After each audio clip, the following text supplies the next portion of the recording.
नमस्कार, times of Swaraj में आप सबों का स्वागत है और मैं हूं संतोष सिंह। और आज हम टाइम्स ऑफ स्वराज में बात कर रहे हैं कि बिहार और बिहारी को हो क्या गया है।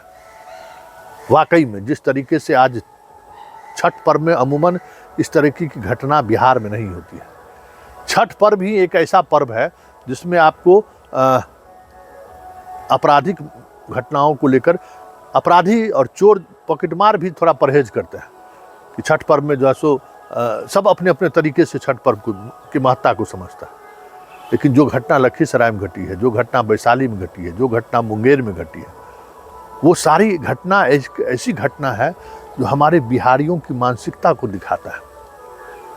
अब आप लड़की आपके साथ रहने को तैयार नहीं है, लड़की आपसे मोहब्बत नहीं कर रही है, तो ये पागलपन का क्या जवाब है? घर के आमने सामने है, पूरे परिवार को ख़त्म कर दिया।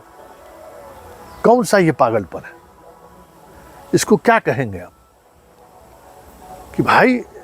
और जानते हैं ये कौन है जो पागलपन में, जिसको पागलपन सन की मत कहिए। शिव, पूरे शरीर में शिव लिखे हुए हैं। आप मोटरसाइकिलें से सब शिव धाम घूमता रहता है। यही कहते हैं ना, भगवान का भक्त है। भगवान यही कहते हैं करने के लिए।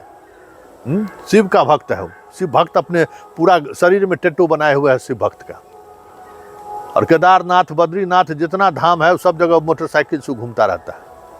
और छठ में आया और सन की ये काम कर दिया। ये कौन सी मानसिकता? ये हमारी जो बिहारी मानसिकता है, पता नहीं ये मानसिकता कहाँ से हमें मिली है। और इस मानसिकता की वजह से बिहार के लोगों को जितना नुकसान हो रहा है, हमें लगता है कि इस देश के किसी प्रदेश को इतना नुकसान नहीं हो रहा। बेवजह हम आपराधिक मिजाज में आ जाना।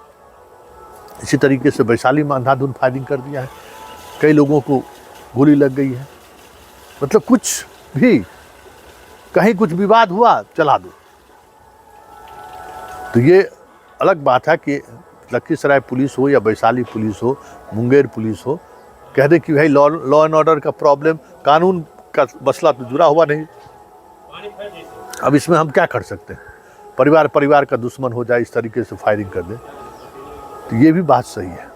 ये घटना सिर्फ आपको लॉ एंड ऑर्डर का नहीं है, ये घटना हमारे पूरे बिहार के समाज के मानसिकता को प्रदर्शित करता है। और ये मानसिकता किसी कानून के सहारे, किसी न्याय व्यवस्था के सहारे नहीं रोका जा सकता है।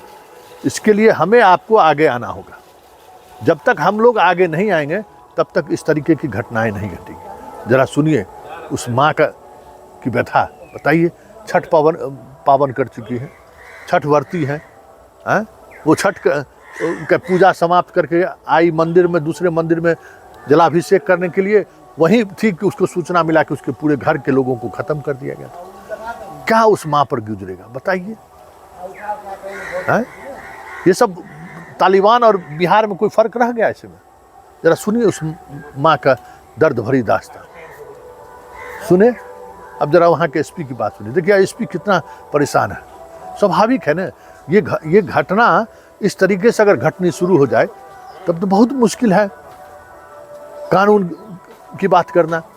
इतने बात पर हम हासिल करने के लिए इस हद तक उतर जाएंगे तो फिर क्या मतलब है? जरा सुनिए एसपी क्या कर रहे हैं। तो आपने सुना, इसको क्या कहेंगे? वैशाली में इसी तरीके से 8 लोगों को मार दिया है गोली।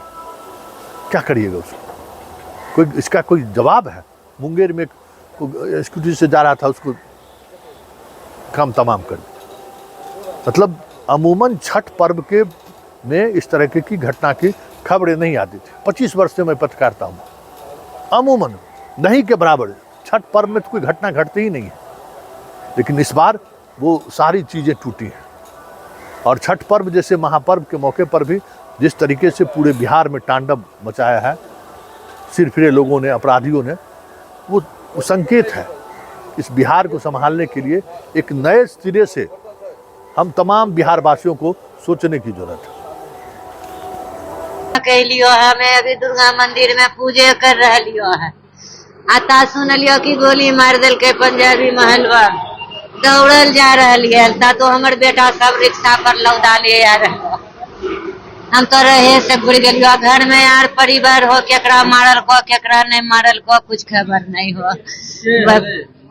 पासी को जात के नाम हो छोटू आशीष एकरे दोनों नाम हो ये मार दिल को मारलको कि हमरा दे दे तो अपन बेटिया के हम बियाह कर नहीं दिलिए ये कई साल के लफड़ा सुन लो थाना पुलिस सब भेल पंजाबी मोहल्ला में छठ के अर्घ के बाद घटना हुई है जिसमें आशीष चौधरी नाम के लड़के ने उसके घर के सामने के परिवार को अंधाधुंध रूप से गोली मारा है, जिसमें 4 से 5 आदमी घायल हैं। 2 की संभवतः मृत्यु हो गई है। पुलिस हॉस्पिटल में है। मैं घटनास्थल से जो उसके परिवार से अभी तक बात हुई है उसके अनुसार मृतक साइड से जख्मी साइड से लड़की का संबंध सामने वाले घर के आशीष चौधरी के साथ था। ये विगत 2-3 साल से था। लड़का इससे शादी करना चाहता था, लेकिन ये 2-3 साल से ये बात चल रही थी। इसी क्रम में शादी के लिए तैयार नहीं होने के चलते आशीष चौधरी के द्वारा यह घटना किया गया है। आशीष चौधरी की गिरफ्तारी के लिए छापामारी चल रही है। एएसपी के नेतृत्व में विभिन्न थाना की पुलिस लगी हुई है और उसका इलाज चल रहा है जख्मी का। अभी ये प्रारंभिक जानकारी है, जैसे ही पूरी जानकारी मिलती है फिर से